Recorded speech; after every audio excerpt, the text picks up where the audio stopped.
क्या नाम है आपका? मेरा नाम राहुल है सर। राहुल। हाँ सर। तो राहुल जी कहाँ से आए आप? हम अजमेर के पास में विजयनगर से आए हैं।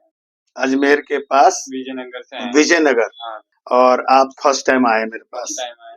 और आज तारीख क्या है? 16। 16/6/2026। प्रॉब्लम क्या है? प्रॉब्लम सर ये दोनों हाथ में मसल्स वीक हो रहे हैं हम्म। और ये खड्डे बढ़ रहे हैं, ग्रिप हो रही है, उंगलियों की मूवमेंट बिगड़ रही है, उंगलियां टेढ़ी होती जा रही है और वजन वगैरह नहीं उठता। वजन क्या कह रहे हो? वजन नहीं उठता है और हाँ। पहले एक हाथ में तकलीफ थी, अब दोनों हाथ में और मसल्स वीक हो रहे हैं, हाथ की उंगलियां भी टेढ़ी हो रही है। कितने साल हो गए? सर 4-5 साल हो गए। 4-5 साल हो गए हाँ सर। प्रॉब्लम का। नाम क्या बताया था आपने? राहुल। राहुल। राहुल जी ये जो गड्ढे हो रहे हैं ये सब, हाँ सर। इस प्रॉब्लम को लेके जैसे कि यहाँ भी एट्रोफी है, सबसे ज्यादा जो प्रॉब्लम आती है वो सबसे पहले जो किस हाथ में स्टार्ट हुआ था आपको? लेफ्ट वाली में। ज्यादातर के लोगों को लेफ्ट वाली में प्रॉब्लम ज्यादा स्टार्ट होता है।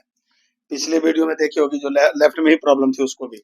तो ये देखिए कि यहाँ पे एट्रोफी शुरू होती है, उसके बाद यहाँ पे देखिए ये कैसे हो गया, देखिए ये कितना ज्यादा बोन निकल गया है यहाँ से ऐसे।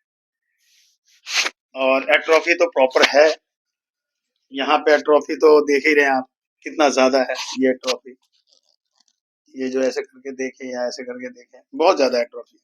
दूसरे हाथ में दिखाइए, इसमें भी बहुत एट्रोफी है।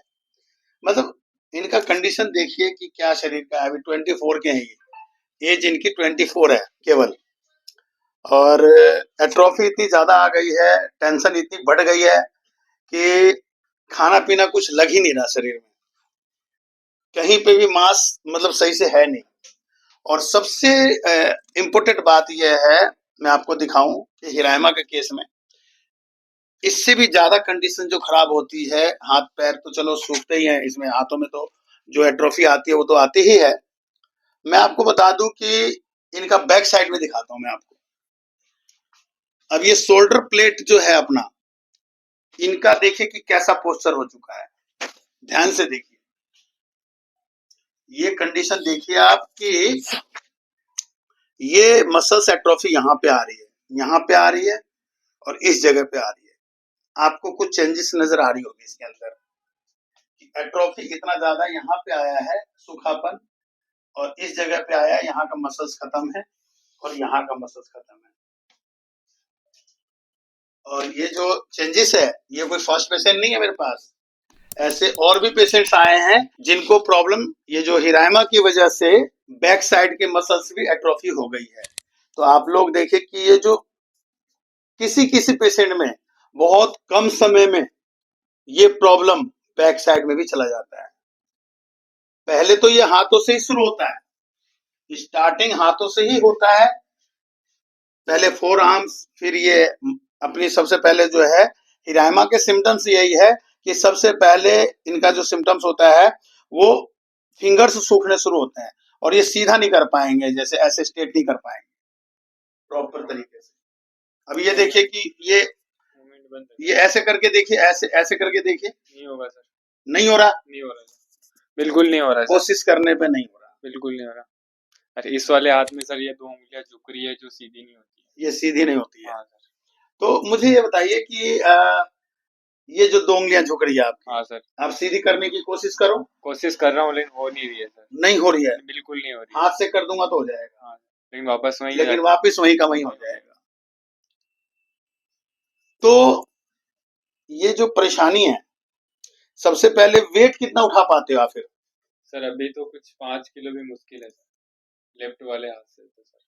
लेफ्ट वाले हाथ से 5 किलो वेट नहीं उठा पाओगे? जैसे सर पानी की 1-2 लीटर की बोतल होती है उसको भी ज्यादा अच्छा देर तक नहीं पकड़ सकते। अच्छा, ये बताइए कि ये प्रॉब्लम आपको सबसे पहले जब हुआ, हाँ सर। सबसे पहले जब हुआ तो क्या सिम्टम्स आए थे क्या? सर पहले इस हाथ में मसल्स वीक हो रहे थे और सर्दी में तो सर एक शर्ट का बटन भी नहीं जुड़ पा रहा था। और ये भी पता नहीं था कि आपको ये हिरायमा प्रॉब्लम, ये पता भी नहीं था, ये पता भी नहीं था कि हिरायमा प्रॉब्लम इनको ये हुआ है, क्योंकि किसी को भी पता नहीं होता जब तक आप डॉक्टर्स के पास नहीं जाते। हाँ सर।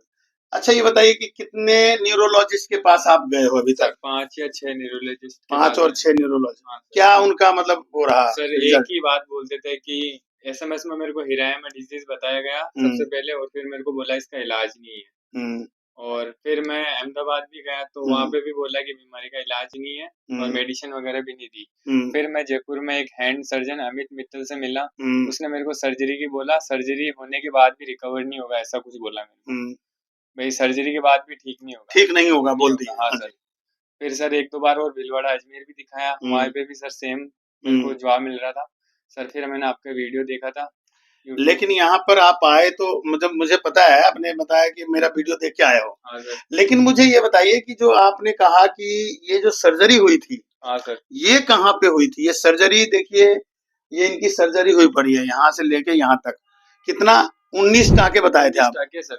19 टाँके की सर्जरी इनकी हो चुकी है। और कहाँ पे करवाए थे सर्जरी? भीलवाड़ा सर। भीलवाड़ा में सर्जरी करवाया था इन्होंने किसी हॉस्पिटल में। हाँ सर। हम हॉस्पिटल का नाम क्यों लेंगे? हाँ, ठीक है ना, कोई बात नहीं। जो भी उन्होंने सर्जरी की है अब वो तो इन फ्यूचर पता लग ही जाएगा। हाँ, कि हाथों में क्या एक्टिविटी आ रही है, कितनी आ रही है।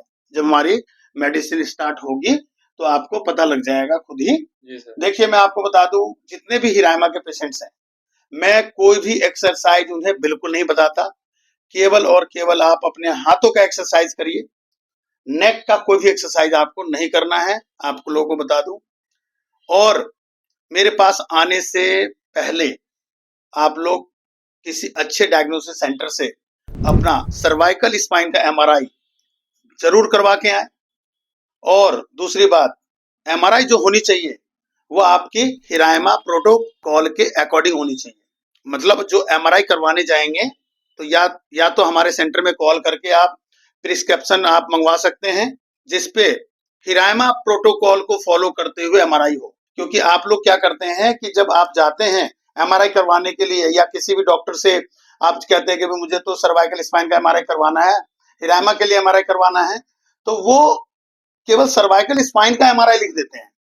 और होता क्या है कि सर्वाइकल स्पाइन का एमआरआई करते समय में कुछ इंपोर्टेंट पॉइंट वो एमआरआई जो टेक्नीशियंस होते हैं वो करते नहीं है।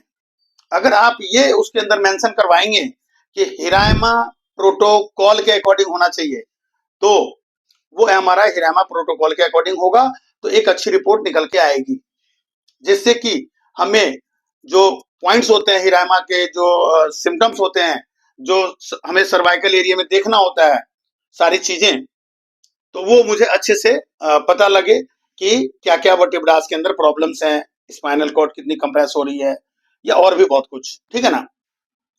तो मैं आपको बता दूं कि आप लोग जब भी आप हमें कॉल करते हैं हिरायमा प्रॉब्लम्स के लिए, तो आप ये ध्यान रखिए कि आपको एक एमआरआई तो जरूर करवाना होगा हिरायमा प्रोटोकॉल के अकॉर्डिंग।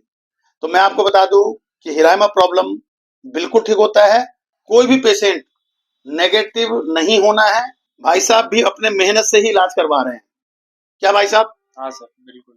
आप जो है गाड़ी चलाते हो? हाँ सर, ड्राइविंग करता हूँ। ड्राइविंग करते हैं और नाइट में ये जो है मतलब वीडियो शूटिंग का काम करते हैं, मतलब जो प्रोडक्शन हाउस होते हैं उस तरह के मतलब वर्क है इनका, और खुद ही पैसा कमा करके इलाज करवाने मेरे पास आए हैं। देखिए एज ही ऐसी है, ये 20 साल 21 साल 24 साल, ये सब जो एज है ना, ये ऐसे एज है, या तो आप लोग स्टूडेंट्स होते हो, और या तो किसी के पास अगर मान लीजिए कि भाई मम्मी पापा हेल्प करने वाले हैं तो वो ट्रीटमेंट करवा रहे हैं। लेकिन मैं जानता हूं कि इसका ट्रीटमेंट जो है सस्ता कहीं भी नहीं है। हिरायमा हो चाहे न्यूरो प्रॉब्लम कोई भी हो, सारी मेडिसिन महंगी ही आती है।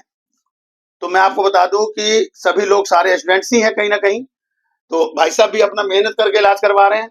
आप लोग भी कोशिश करिए, बहुत सारे दुनिया में काम है, काम करने वाले की कमी है, काम की कमी नहीं है। धन्यवाद।